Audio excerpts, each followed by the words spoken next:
What's going on, you guys? It is your boy, the American F1 fan, Eric Ringle here, and we are back with episode 2 of this My Team career mode in time for the Australian Grand Prix. If you guys missed the first episode, which I live streamed on my channel, go back and watch that. We are creating the Cadillac team in F1. We know Cadillac's going to be appearing in F1 in 2026, but thought, why not bring them into 2025 and 2024 and see just how well we can get Cadillac running in F1. So make sure you guys go check out episode 1, which I live streamed. You can go to the live tab and check it out there. If you guys are new to my channel, hit that like and subscribe button for more of these episodes as we get on into this season further and further. So episode 2, we're at the Australian Grand Prix. Now, as you guys remember, we do have some upgrades that we had failed during the live stream, so we're having to go back and repurchase those upgrades. One of them was an aerodynamics upgrade, which we were hoping to have in time for this race. Unfortunately, literally almost every upgrade we had failed. So the floor stiffening stays, those failed, and then in the chassis department, we still have the roll dampers, which we're not able to restart the upgrade yet until we have a little bit more in the resource points department, as we only have 185 points in the resource department. So we're going to have to wait till after these practice sessions to repurchase those. But as you guys can see, just looking at it, as far as chassis goes, we're down on the lower end as far as the, where our chassis is put, where it's ranked at. We're kind of down towards the bottom, but if you go and check out the aerodynamics,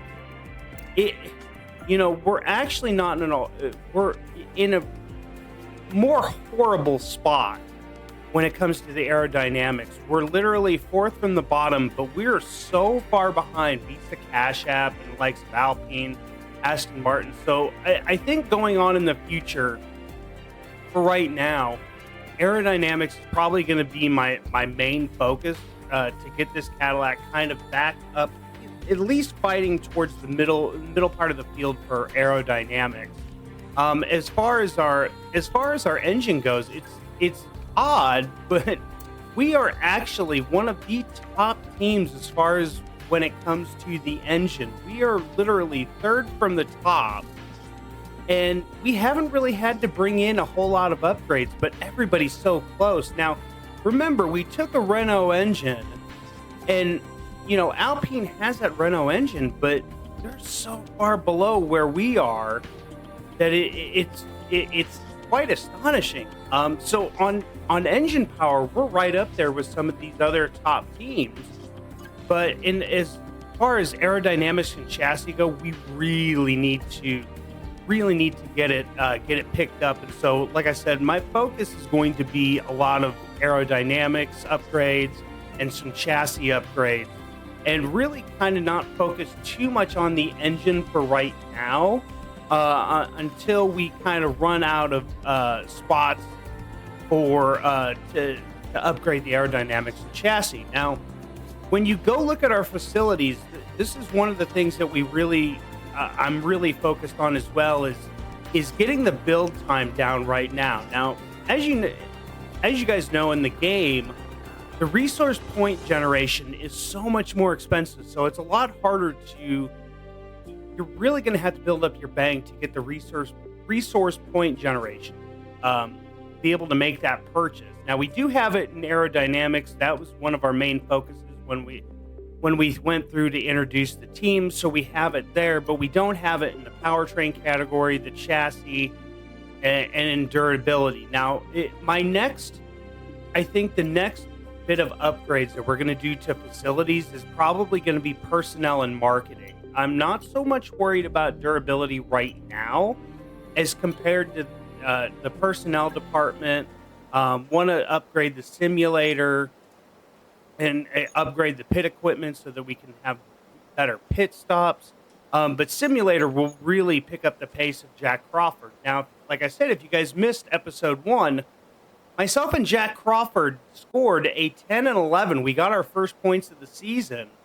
So, we're going to be looking for more more things out of Jack Crawford, especially because he was able to finish just about 4 seconds behind us. And that was even with my car having massive floor damage. So it's time to move on to the Australian Grand Prix. Let's get on into the race weekend.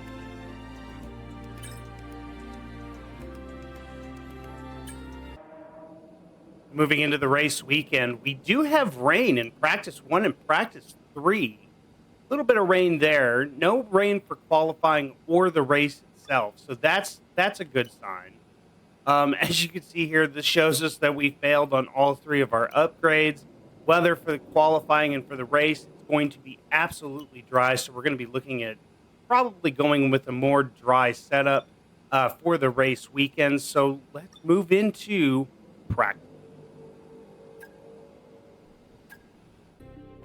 With all of free practice done and dusted, we were able to perfect all of our training programs. And unfortunately, Jack was not able to do the same, but we got nearly 1,300 resource points. We've got a lot of development boosts that we were able to pick up all throughout the 3 practice sessions. Really, the first and third practice sessions with all of the rain, we had to mainly focus all of our dry running during the practice 2, and we were able to perfect all of those throughout that entire time. But like I said, the development boosts that we've got are really going to help us down the line when we go to really improve this car.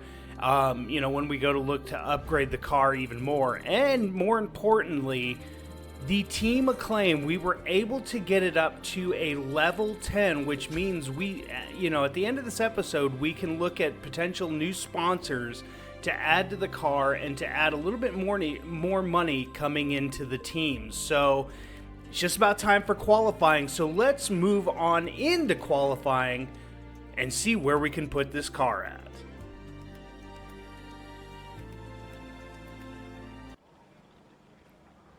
All right, so it's just about time for qualifying, and going to take a look and see what kind of upgrades we can do to the car. The biggest thing that I know we can do now is we can purchase the roll dampers upgrade that failed us in the live episode that we did just not too long ago.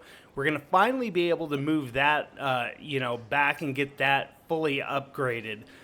I did try to take a look and see what else we could do as far as upgrades go on the car to see if there was anything else we can add, but right now everything is just so expensive and it's just not worth, wasting resource points when, really we need to build up and really, get ready to add the major parts. So let's get on to qualifying and see where we can put this car for the Australian GP. Hello everyone, it is time for qualifying at one of our very favourite stops on the calendar. It's Albert Park and we're about to take the cars right up to the edge.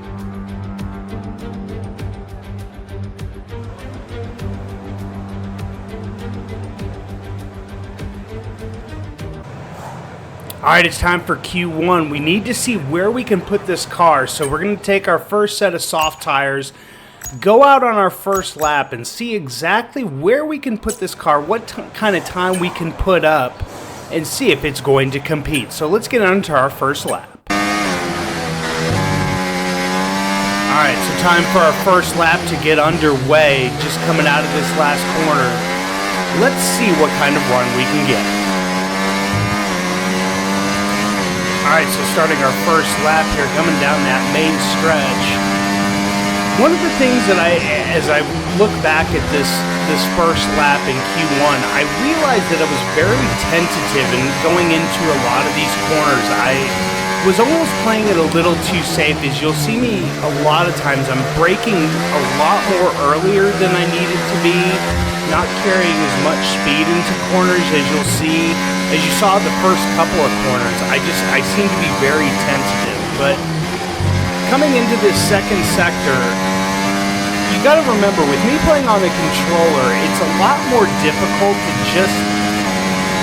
for me to keep the corner. You'll see if you look down at my steering wheel, you can see me just trying to keep it as straight as possible. And right here, I ran it just wide coming out of that second part of the chicane. Lost quite a bit of time there. And I try to keep it as straight as I can, but you'll see me with my finger, I try to flick it a lot to keep it in line. And unfortunately, I could just tell with me being as tentative as I was on this lap, it was just not going to be enough. But, after this first lap, I was able to initially qualify it in P4, but I know this lap is just not going to be good enough, to get me through Q1. So after that first lap in Q1, like I said, I was just very tentative throughout the first set of corners, going into turns 1 and 2. You could tell I was braking extremely early, and I just know that the time that I set is just not going to be good enough to really, get me into Q2 comfortably. So I know I'm going to have to go out for a second run here. So I put on another set of softs, and I'm going to fast forward a little bit of time and just get me to the point where I just have enough time to get out on the track. Alright, so we're in the middle of our second Q1 lap here. And again, as you can see up in the upper right-hand corner, I'm already up almost 3/10 compared to my first lap. The first couple corners I took a lot more heavier and wasn't as tentative with those corners as I was the very first lap. And as you can see here, I'm not necessarily, thumbing the wheel as much as I did that very first lap. And right here, I was able to keep it right in the track limits, and it was a much better run through that second hand of the chicane. And I just felt like this lap I was so much more hooked up. And as you know, as time progresses, you're just the car improves so much. Now, ran a little wide through there, but coming through this last corner, getting on the gas, no wheel spin, up to the line. What's it going to be? Am I able to get through to Q2? 11th place. I am moving on to Q2. Thank God for that second run. Like I said, thank God for that second run, as I was able to qualify in Q1 P11, and quite frankly, just under a second off from first place. Really does me a lot of good. Unfortunately, though, Jack does not get out of Q1 himself. So time for Q2 now. My thought process here is I'm going to go ahead and set a banker lap on the tires that I set my second lap on. I'm going to go ahead and set a banker lap on those tires, see what kind of lap I can put up before I go on to another new set of soft tires in this session. So let's put on that set and see what we can put up as a lap. So I had to go a little slow here, as there were some cars that came out at the exact same time here, but we're getting ready to start our first lap in Q2. Let's see what we can do.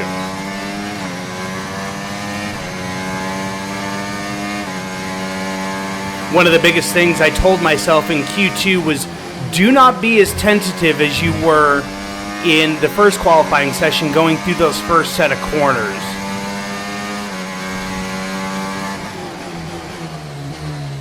And as you can see, a little tentative, but it was okay. I felt comfortable enough going through those corners.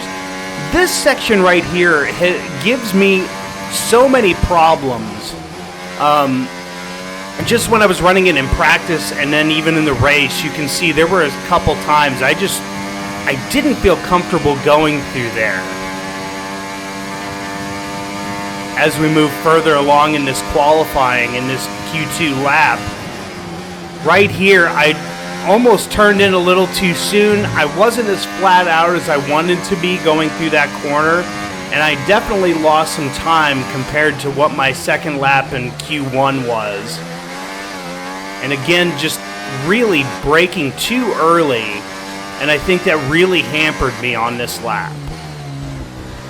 Catching that curb there as I come through the last set of corners. And unfortunately, I knew this time was not going to be up to snuff.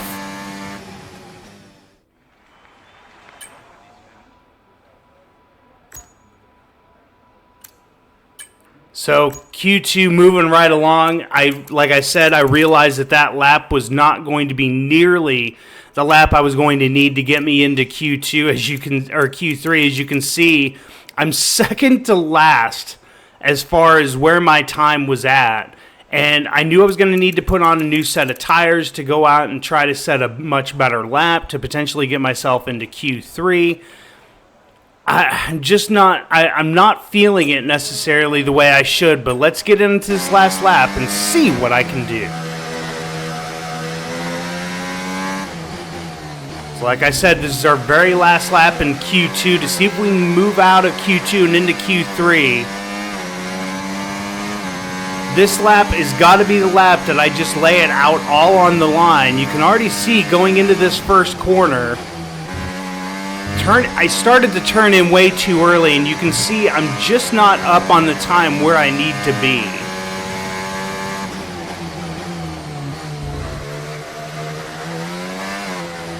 Gained a lot of time through that corner, up almost now 2/10.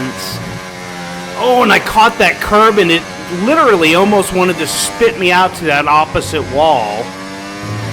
And again, just catching a lot of curbs is... In this game, Australia, these curbs want to tend to really throw you the opposite direction if you catch too much of it. Now I'm up 3/10 here, coming into this fast chicane that I should be flat out, and I just had to lift off the gas enough there. So coming into the last few corners, run a little wide there, wasn't very happy with that. Still up over 6/10 as I'm coming through the last corner, but I ran so wide there and lost so much time. But is it going to be enough to get me out of Q2 and into Q3?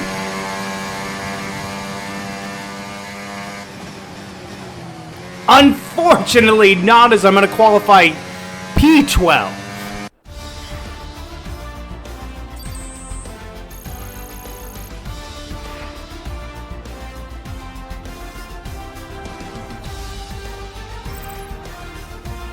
What a horrible Q2 for me. I was tentative in a lot of spots, and you could clearly tell, especially in that second lap, running wide in the second to last corner took a lot of time away from me. And as you can see by these times, I'm not that far off from making it into Q3, which, you know, it would have been really nice to make it a Q3, but it just unfortunately wasn't meant to be. But like I said, with the way I'm qualifying right now and the way, you know, it's helping out the team. It's helping build a claim.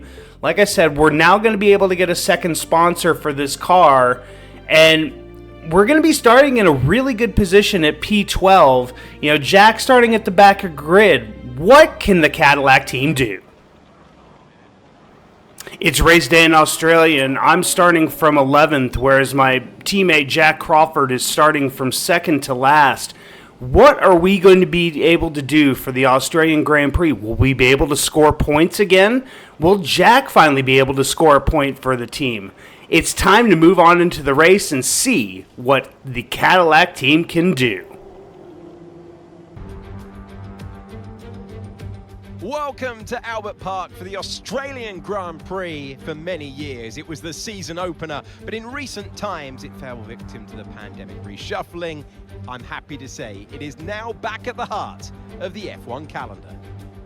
We first raced here in Albert Park back in 1996. It's 3.2 miles, 14 turns now instead of the original 16, part of a larger redevelopment to encourage overtaking. The drivers enjoyed it in 2022. It retains the landmarks, the bumps, the challenge, but there's more opportunity to attack with those 5 corners to the left and the 9 to the right. Before we begin, let's take a quick look at the grid lineup for today's race. Lando Norris will lead us away from pole position, and Max Verstappen lines up alongside. Considering the rest of the grid, we have Oscar Piastri, Leclerc, Russell, Sainz, Perez, Hamilton, Fernando Alonso, Ocon, Tsunoda, Grim Reaper, Albon, Gasly, Stroll, Magnussen, Hulkenberg, Bottas, Ricciardo, Joe, Crawford, and Logan Sargent. That's it then. It's time to go racing as we head down trackside for today's race. We're on the grid in Australia, ready to get racing. Looking at the strategy today, it's a very simple one-stop strategy, medium to hard. Obviously, if there are safety cars, we may move on to the hard compounded tires sooner. We do have another set of mediums to use in this race if need be, so we can always switch to another set of mediums if there's a safety car or red flag, or we can move on to the hards very early on. But it's simple. What can we do from 12th place on the grid? We're going to be starting on the mediums, where I think everybody's going to be starting on mediums, but let's see what we can do. We're to 5 red lights at the Australian Grand Prix, and away we go, and really good start by me here. I get past Sonoda off the line, going into this very chaotic turn 1. Sonoda tried to turn in on me, and I had to back out of it, so Sonoda didn't run into my side pod there. But everybody makes it through with no problems, as there's lockups all in front of me, and I catch that curb and almost catch a spin, and then go very wide here. Going through this little tough section here that's been typically tough for me. Able to get through with it, no problem. Took a little bit more curb than I really would have wanted to there. But so far, so good. Good start. Didn't lose any spots, but didn't gain anything either on this very first lap.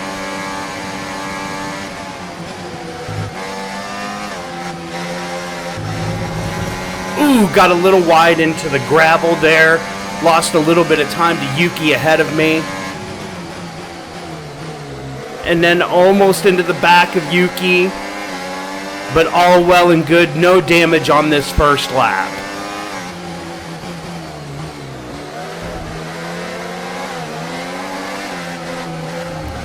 On the back of Yuki, and I catch that curb to the inside, didn't take the correct line through there, and lost a lot of time to Yuki. Enabled this lap. You can use DRS when you're within 1 second of the car ahead and in the DRS zone.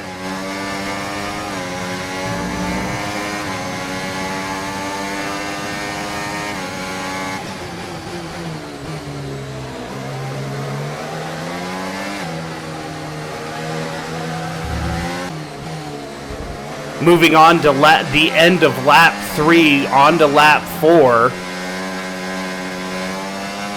Coming through these sections right here, just not close enough to Yuki. But coming around here, and oh my God, what was that? Just sitting on the exit of that corner, I'm able to make a pass on Yuki. Red flag is out. Red flag has come out, but what was that? We've got to take another look. What was sitting out there? And that is how close to my race ending was Carlos Sainz sitting at the exit of the last corner. Could have ended my race.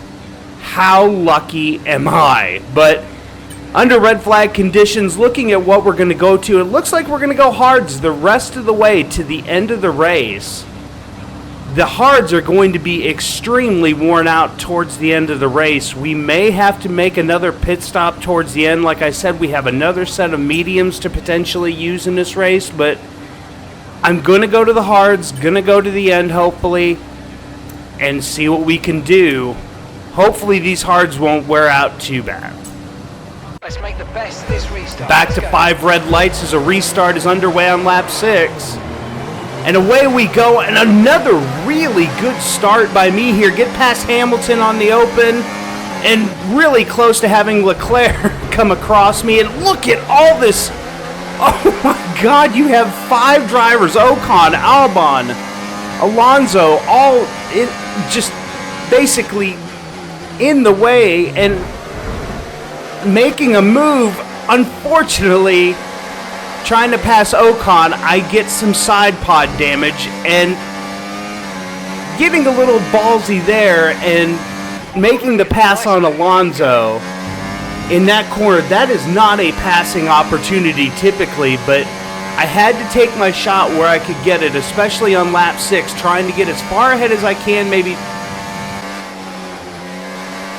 Moving on to lap 8, I'm in a prime position. I'm in 6th place, just a little bit behind Perez, looking to score some really good points here.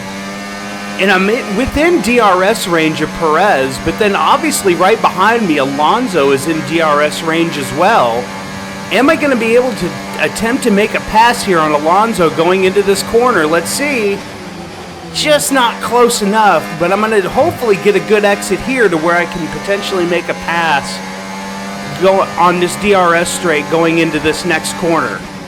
And I'm going to shoot it down to the inside and get the pass done. Sergio kind of backed out there and gave me that position, which, you know, another position gained up to P5 on lap 8, going a little wide in that corner, but right after that pass, that's where the fireworks kind of begin, is now it is just a cat and mouse game for the next several laps. We move on to lap 9 later on, where I've still got Perez just on my backside here. Going down this DRS straight. What kind of move is he going to potentially make? Doesn't make one there, and I got kind of afraid that he was going to attempt to and went a little bit slower into that corner, but still keep ahead in P5.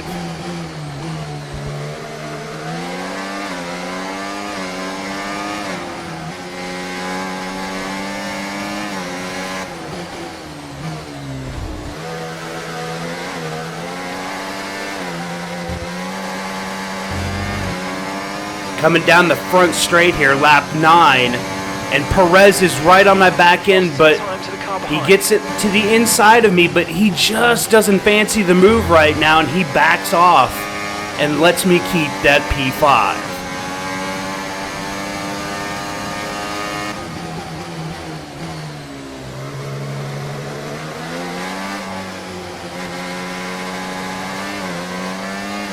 No tyre concerns at the moment, just focus on the driving. Okay, gap ahead, 7.4 seconds.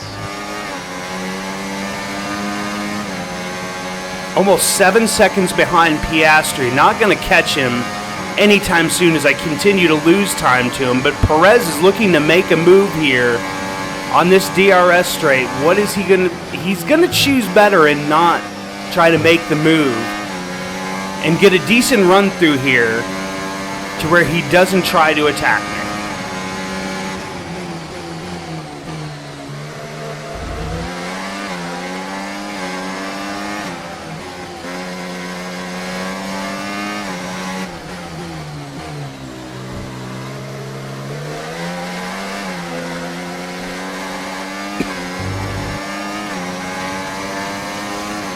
Coming to the end of lap 10 and moving on to lap 11, Sergio's going to have another look down the inside, but again, just backs out of it. And I was a little afraid that he was going to potentially make that move, and I just took that first two set of corners just a little wide.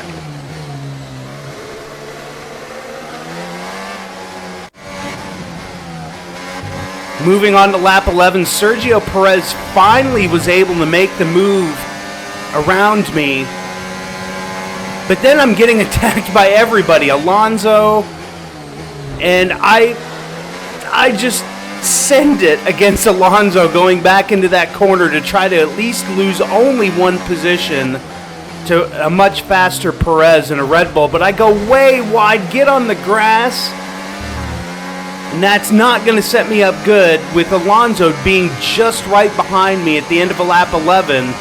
Is he going to be able to make the move here? He tries a Sergio Perez move onto the inside, but he thinks better of it and backs off.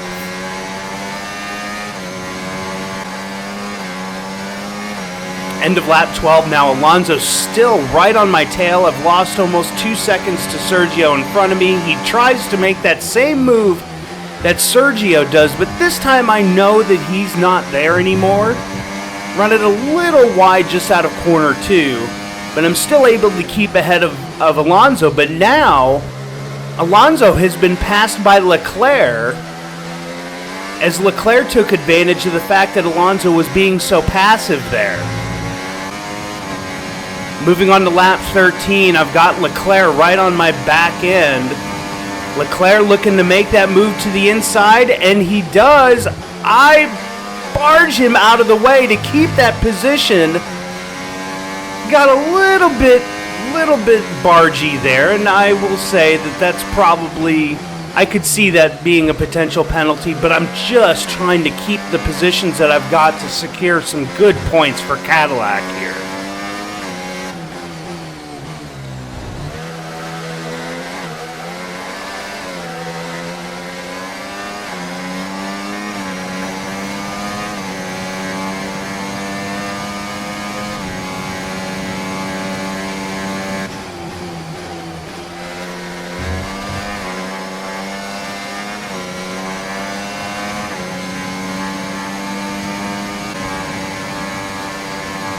Later on in the lap 14, I do have that damaged side pod from earlier in the race. Leclerc looking to make a pass there onto the outside, but he thought better of it. Got a decent run through that section right there. Was able to keep myself ahead of Leclerc.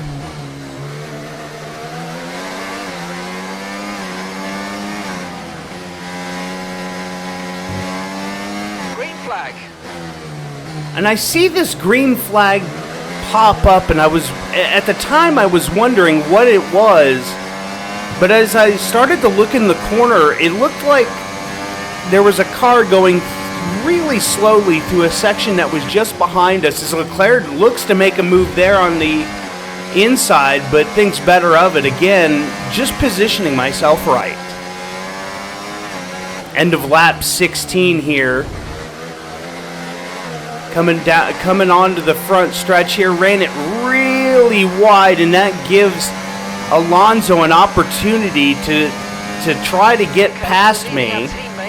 Comes to the inside, but again, I'm just positioned right to where Alonso knows that that's going to turn into the outside, and so he thinks better of it and gets off the gas and decides not to make the pass.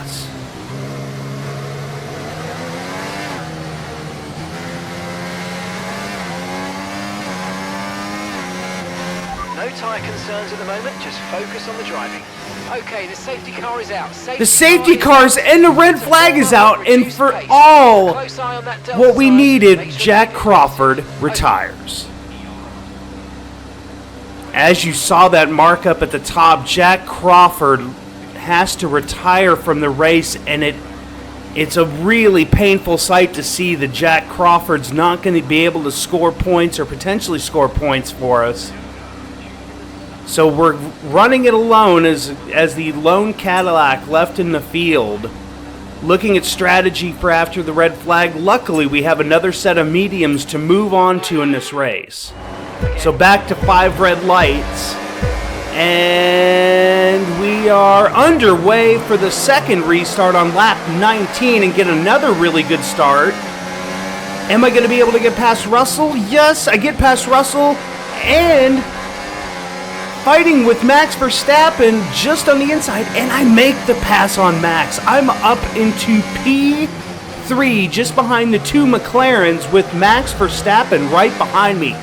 What a second restart for Cadillac here. Okay, Jack, up into P3 in the podium position with 11 laps to go.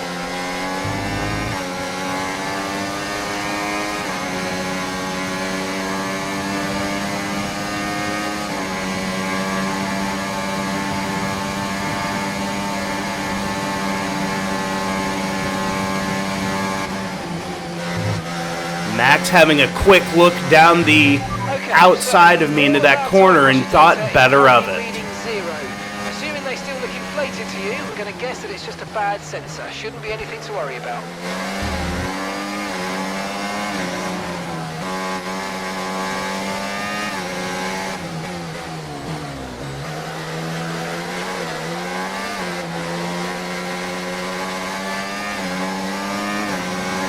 Coming up to 10 laps to go. Can I hold off Max Verstappen for our first podium position?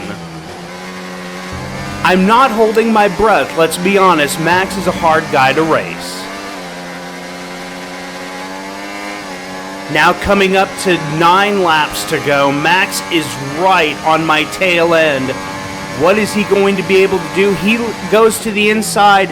And again, I've placed myself just right to where they're having to back out of the move into turns 1 and 2 where they know they'll be to the outside lane.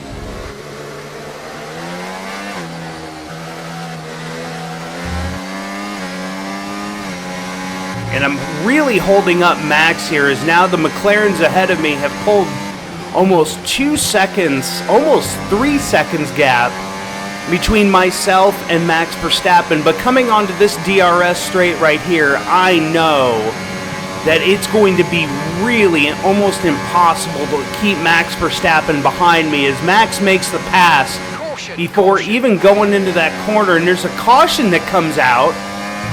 What's that caution for? As now it goes back to green flag in that sector as Russell tries to make a move down the inside, but he's just not able to hold it there.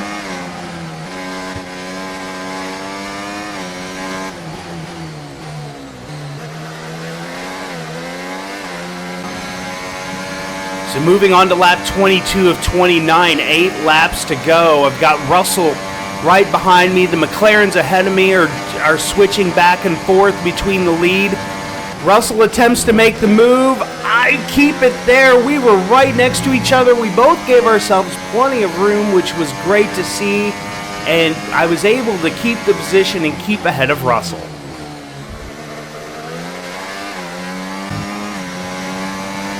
One lap later, Russell's still behind me.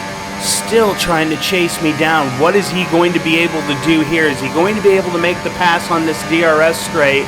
I take it a little bit wider, but Russell makes the move, but we give each other tons of space and Russell backs out of it, and I'm able to keep that P4 position after losing a spot to Max.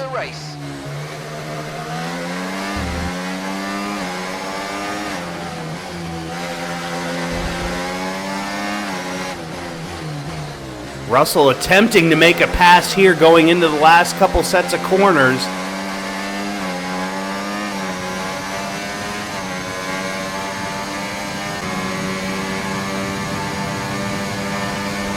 Lap 24, George just to the inside of me, and I finally decided not to mess too much more around. George was just way faster than me. I wanted to at least try to keep Sergio Perez behind me. So I went ahead and let George Russell go. I fell down to P5.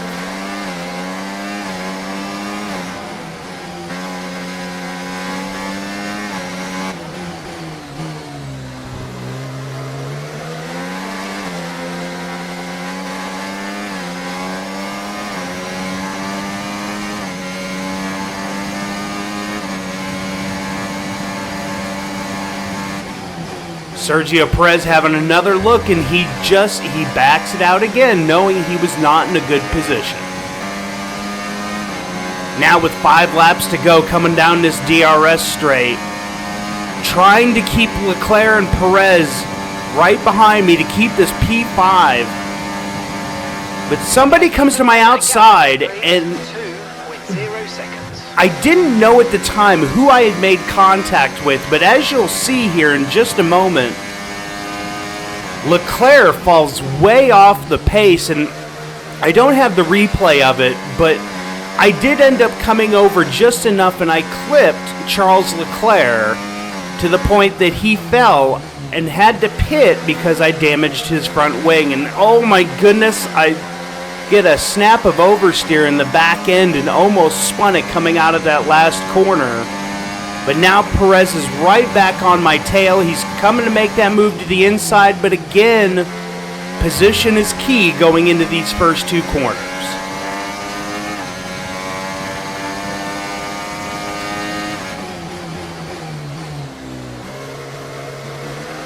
I'm just hoping at this point that I'm able to keep Perez behind me and that him and Yuki Tsunoda start getting into a battle for that position and that I'm able to pull away some.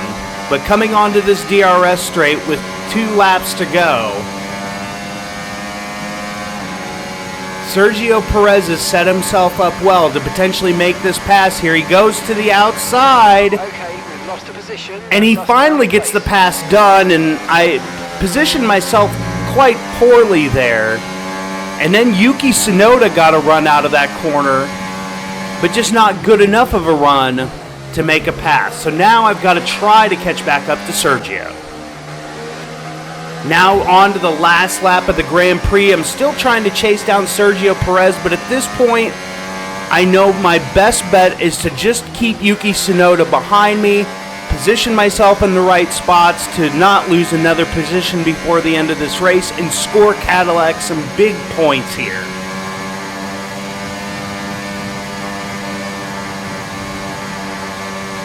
Yuki having a look to the outside, but I take it a little wide and ran it a little wide into into those chicanes right there, and really kind of hampered myself. But luckily, I was able to keep Yuki Tsunoda behind me, clip that curb a little bit, and again brought Yuki back into it. But now Alonso's past Yuki.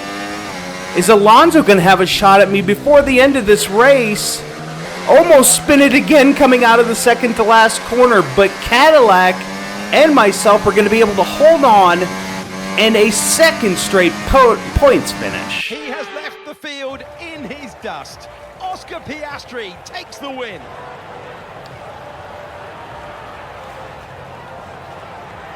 And you could really tell today just how much of a factor the home race advantage was. Not only did they have the energy from the crowd, but they also knew every millimeter of this track.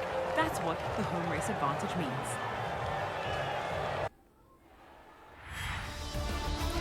What a race from us in Australia. We're able to score a 6th place finish and score a decent amount of points for Cadillac. Unfortunately, with Jack's retirement, we're the only point scorer. Exciting weekend of Formula One. Be sure to join us for more exciting Formula One action very soon. So running down the final order of the grid, Oscar Piastri wins in Australia at his home race. Lando Norris 2nd, Verstappen 3rd, Russell 4th, Sergio Perez 5th, us 6th, Alonso 7th, Tsunoda 8th, Carlos Sainz 9th, and 10th, Lance Stroll. But as you can see here, Valtteri retires, and then Charles Leclerc finishes last of the finishers. And unfortunately, like I said, I caused that damage to him and knocked him out, basically knocked him out of contention for points. But looking at the standings, Oscar Piastri leads the standings over Max Verstappen for right now, but we're sitting in 9th place in the points with 9 points ahead of Lance Stroll, Yuki Tsunoda, and Esteban Ocon, and we're just 3 points behind Carlos Sainz and another 5 behind Fernando Alonso. Now, the team standings, we're sitting in 6th place right now with 9 points, where we've scored all the points. We're just 12 behind Aston Martin, and another 15 or 16 behind Mercedes for right now. So we're looking really good for a team that could potentially fight in the Constructors. Like I said, we're in that 10 spot for the Team Acclaim, and we're going to be able to look at potentially getting another sponsor added to the team. So that's really good for us. We hit our goal. We get our 112K bonus for finishing in the top 12.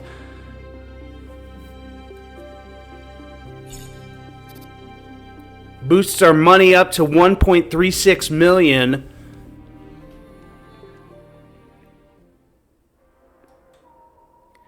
But guys, what a fantastic job. We get another points finish. We've got a chance to now, sign another sponsor to the car, which we won't do that today. We'll look at doing that at the beginning of the very next episode, where we will add another sponsor to the car. We'll also look at what potential upgrades we can add to the car, as well as we've got to some points to use there. We can potentially look at upgrading our facilities. There's going to be a lot of stuff we're going to be able to do to help the team out now with the points and with the money that we've gained. But guys, thank you so much for watching this video. And guys, please, if you guys like this video, please hit that subscribe and hit the like button as well. It helps me out. It helps me know that you guys are enjoying this series. But guys, thank you so much for watching this video. And guys, for the American F1 fan, I'm Eric Ringel, signing off.